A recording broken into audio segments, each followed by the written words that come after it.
ध्यान लगाने की सही और सटीक विधि आप जान लीजिएगा, आपके बहुत काम आ सकती है। नीरज दास योग चिकित्सा यूट्यूब चैनल में आपका स्वागत, अभिनंदन है। यदि आप हमारे चैनल पर नए हैं तो सब्सक्राइबर करना ना भूलें, कमेंट लाइक शेयर करना ना भूलें, जिससे कि ज्ञानवर्धक वीडियो आपको उसकी नोटिफिकेशन मिल जाए और कुछ आप डेली कुछ सीखने के लिए आपको नया का नया कुछ ना कुछ मिलने ही वाला है। तो सबसे पहले बात करेंगे कि ध्यान लगाने की सही विधि क्या है, कि ध्यान हमें किस चीज़ का लगाना है। आप पहले ये तय कर लीजिएगा कि आपको ध्यान किस चीज़ का करना है। यदि आप ध्यान इस चीज़ का करना चाहते हो कि जिससे कि आपका कारोबार अच्छा निकल जाए, आपका शरीर अच्छा हो जाए, या फिर आप ध्यान करना चाहते हैं कि हमें वो परमात्मा के चरणों में ध्यान लगाया जाए, तो आपको हम बता देना चाहते हैं कि यदि आप परमात्मा के चरणों में ध्यान लगाना चाहते हैं तो उसके लिए सर्वप्रथम आपको एक गुरु की जरूरत होगी। जब आपको गुरु की जरूरत होगी तो आपको गुरु ढूंढना पड़ेगा, और जब आप सही गुरु ढूंढने का चयन कर लोगे, अपने मन और बुद्धि का आप इस्तेमाल करके आप ठहर कर लोगे कि हाँ ये गुरु मेरे लिए उत्तम है, तो उस गुरु से नाम की दीक्षा लेकर ही आप ध्यान लगा सकते हैं। उसके बताए विधि से ही आप ध्यान लगा सकते हैं। यदि आप किसी भी प्रकार की यूट्यूब पर से कोई वीडियो देखकर कोई ध्यान लगाना चाहते हैं तो आपका कभी ध्यान लगेगा नहीं, क्योंकि ध्यान लगाने के लिए ऋषि मुनियों ने हजारों साल तक उनके शरीर पर दिमाग भी लग चुकी थी, लेकिन वो ध्यान लगा ही नहीं पाए। क्यों लगा नहीं पाए? तो तुम्हें कहा यूट्यूब पर से 2 वीडियो आप मान लो देख रहे हैं, उससे सोचते हैं कि आपको ध्यान लगाना सीख जाओगे, तो ये असंभव काम है। तो आइए, सबसे पहले क्या करना होगा, आपको एक गुरु की आवश्यकता होगी। गुरु के बताए मार्ग पर ही अपने सांसों पर ध्यान देते हुए, और जब आप सांसों पर ध्यान देना शुरू कर दोगे और सांसों में ही उस मालिक का ध्यान करना शुरू कर दोगे, तो सांसों से ही आपका जीवन शैली चलती है, और सांसों से ही बीमारी आती है, और सांसों से ही आप निरोग हो सकते हैं। आइए जान लीजिएगा इस विधि को, कि वो कौन सी ऐसी विधि है कि जिससे कि हम सांसों से ही उस मालिक को प्राप्त कर सकते हैं, और सांसों से ही निरोग हो सकते हैं, और सांसों से ही आपकी जीवन शैली चलती है। सर्वप्रथम क्या है कि आपके जो सांस इस प्रकार के हैं कि यदि आप एक जगह स्थान पर बैठे हैं तो बैठने मात्र से ही आपके सांस 12 हो गए। जब आपके सांस 12 है तो आप खड़े हो गए, तो वही सांस आपके 18 हो जाएंगे, कि जो 12 सांस धीरे धीरे चल रहे थे अपनी गति के आधार पर, फिर जब खड़े हो जाओगे तो सांस बढ़ जाएंगे, 18 सांस हो जाएंगे। यदि आप 2 कदम 10 कदम दौड़ोगे या भागोगे या चलोगे नॉर्मल तरीके से भी, तो यही सांस आपके 30 हो जाएंगे। बैठ के 12 हो गए, खड़े के 18 हो गए, चलने के 30 हो गए, और मिथन करने से 64 टूट गए, तो कैसे ध्यान लगा पाओगे? नहीं ध्यान लगेगा, असंभव काम है। आप कुछ भी प्रयत्न कर लीजिएगा, बिना गुरु के आप ध्यान में नहीं बैठ सकते, क्योंकि ये जो मन की जो वृत्तियाँ है ये इधर उधर डोलती है, भागती है, और मन में जाने कितने ख्याल रहते हैं। मन इतना पावरफुल होता है कि आप स्थूल शरीर से यहीं बैठे हैं, लेकिन आपका मन तो कलकत्ते में घूम रहा है, दूसरे राज्य में घूम रहा है, दूसरों के मनों में घूम रहा है, दूसरे के दिलों में घूम रहा है, तो कैसे ध्यान लगेगा? ऐसे ध्यान नहीं लगेगा। अब आप एक बात ये जान लीजिएगा कि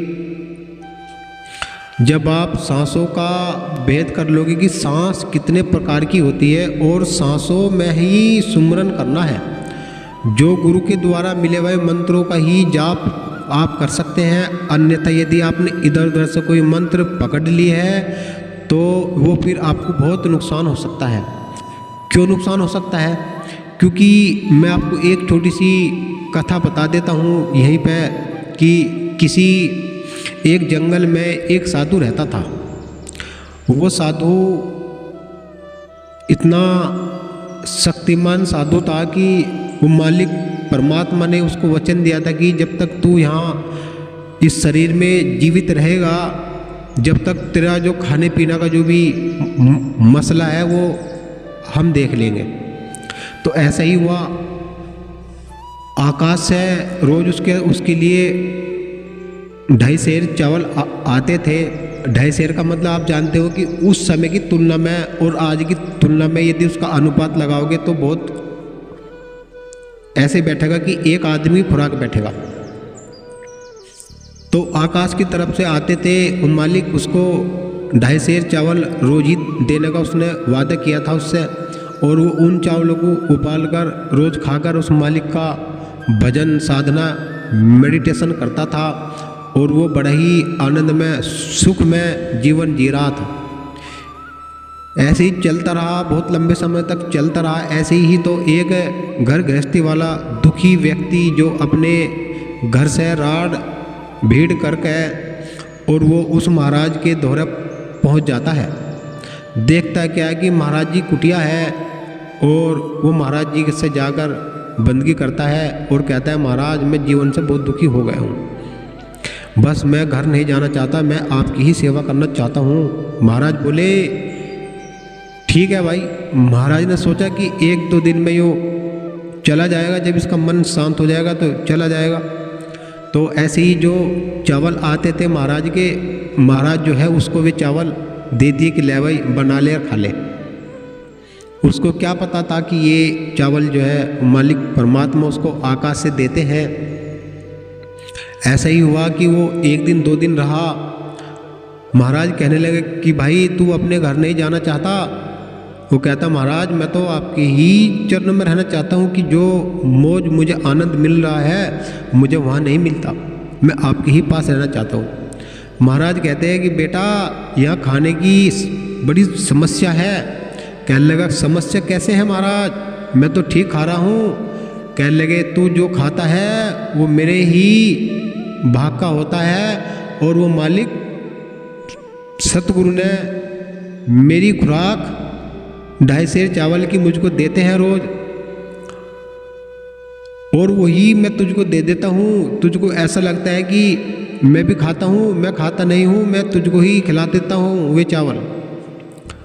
फिर नुको आप भूखे रहते थे? नुको हाँ मैं भूखा रहता था। वो महाराज कहला कि महाराज कोई रास्ता बताइए कि मैं आपके पास से जाना नहीं चाहता। फिर देखो मालिक की देन है, उस मालिक परमात्मा ने उसको सद्बुद्धि प्रदान की उस बच्चे को।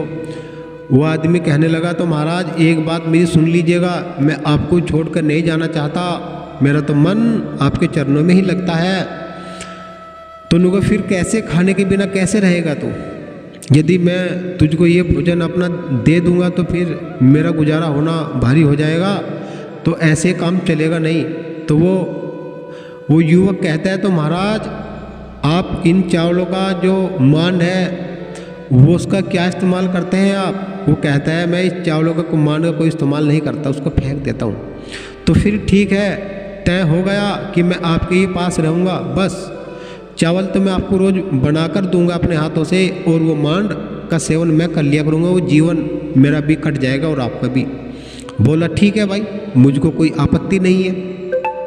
ऐसे ही दोनों का जीवन चलता रहा। कुछ समय के बाद वहाँ पे एक और ऐसी घर गृहस्थी से दुखी होकर एक और नवयुवक आ जाता है और कहता है महाराज, बंदगी करता है, अभिनंदन करता है उनका, और उनके चरणों में जाकर बैठ जाता है।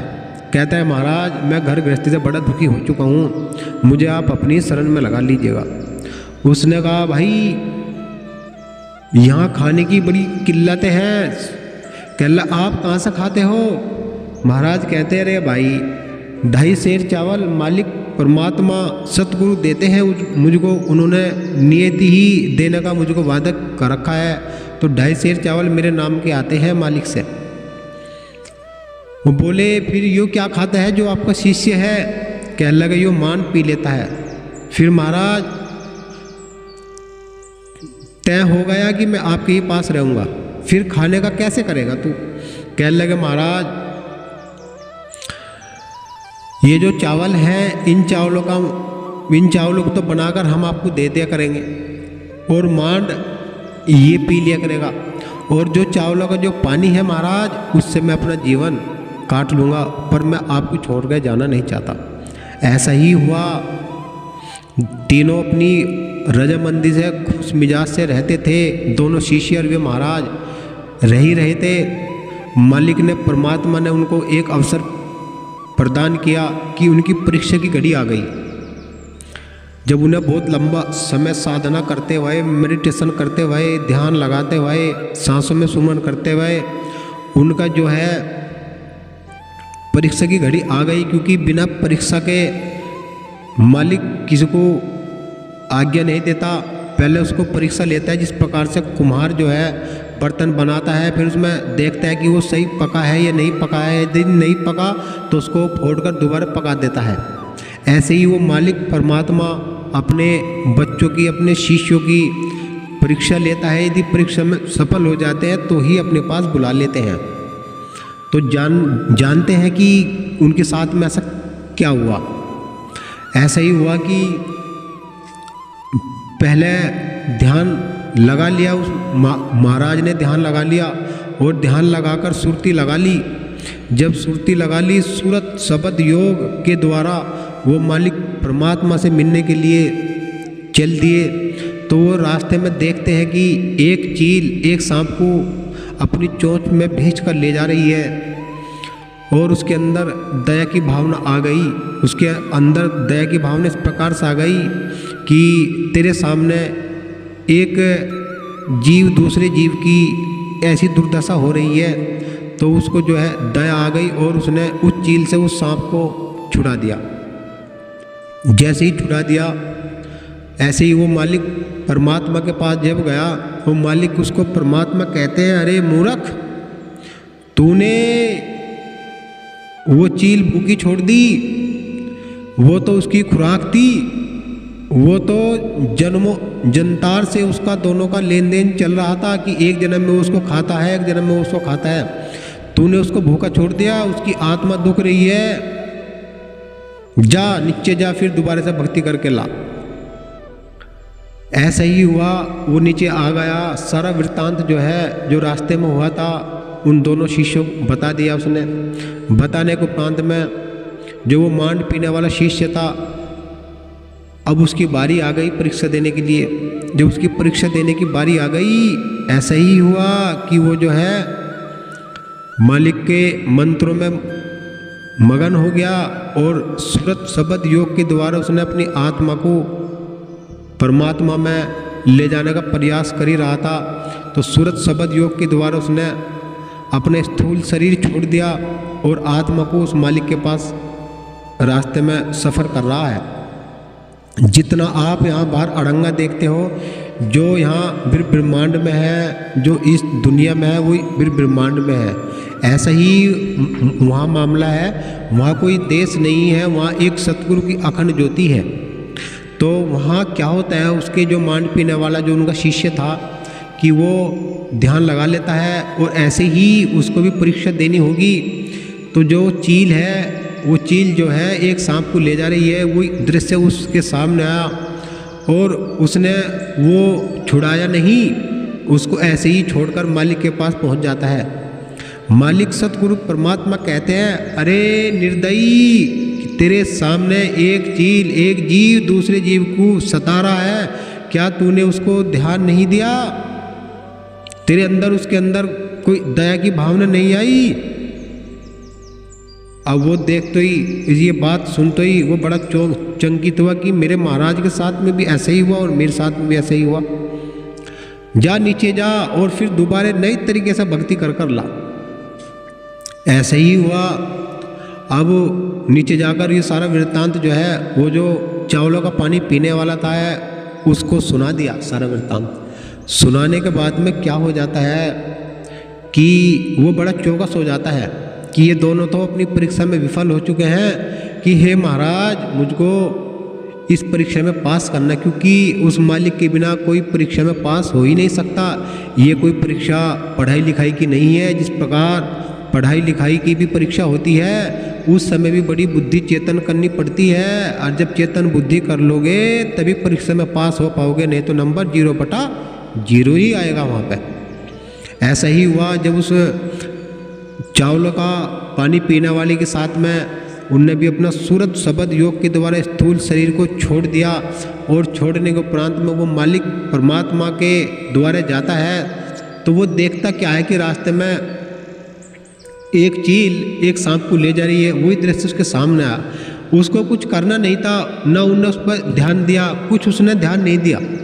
उसने केवल जो गुरु के बताए हुए मार्ग था, जो उस महाराज के बताया हुआ जो मार्ग था, उसने केवल उसी पे ही ध्यान लगा रखा। उसके सामने कुछ भी होता रहे उस पर कुछ फर्क नहीं पड़ने वाला था। ऐसा ही हुआ। वो मालिक कहता है, अरे तूने रास्ते में देखा नहीं कि एक जीव दूसरे जीव को सता रहा था? वो कहता है, महाराज मेरे गुरु का आदेश था कि जो शब्द तुझको मिला हुआ है उसी पे ध्यान लगाना है, मैंने इधर उधर कोई ध्यान नहीं लगाया है, इसलिए कि हे महाराज मेरे गुरु ने जो मुझको मार्ग बताया है, मैं केवल उसी मार्ग पर ही सटीक और स्थिर हूँ। आप चाहे मुझे पास करो फेल करो। तो वो कहता है कि बेटा तू पास हो गया है, तू ही आ जा मेरे पास। मालिक परमात्मा ने उसको अपने चरणों में स्थान दिया। साथ संगत जी, ध्यान लगाने की सही विधि आप जान चुके हैं कि बिना गुरु के आप ध्यान नहीं लगा सकते। गुरु भी ऐसा नहीं होना चाहिए कि जो खुद भी बंधा हुआ हो और दूसरा भी बंधा हुआ हो, कि बंधे को बंधा मिला बंध छुटावे कौन, और बंदगी करो निर्बंध की पल में दे छुटा। तो साथ संगत जी, बिना गुरु के आपका कोई मार्गदर्शन नहीं कर सकता। आप हमारे चैनल को सपोर्ट करिएगा। आपको यहाँ नई नई बात सीखने के लिए मिलेगी और एक नया मार्गदर्शन भी मिलेगा। आप जिनकी वाणी सुन रहे हैं, आप हमारा जो नाम है नीरज दास जी महाराज से ही आप ये वाणी सुन रहे थे। और हमारा जो पंथ है और हमारे जो सतगुरु है, हम साधु हैं और गुरु रविदास पंथ के साधु हैं, और इस जीव को मालिक के द्वारा हम उनके चरणों में जोड़ते हैं। उसको सही ध्यान लगाने की सही विधि प्रदान की जाती है। आइए साथ संगत जी सभी मिलकर गुरु महाराज का जय घोष करेंगे और अपनी हाजिरी उपस्थित कराएंगे।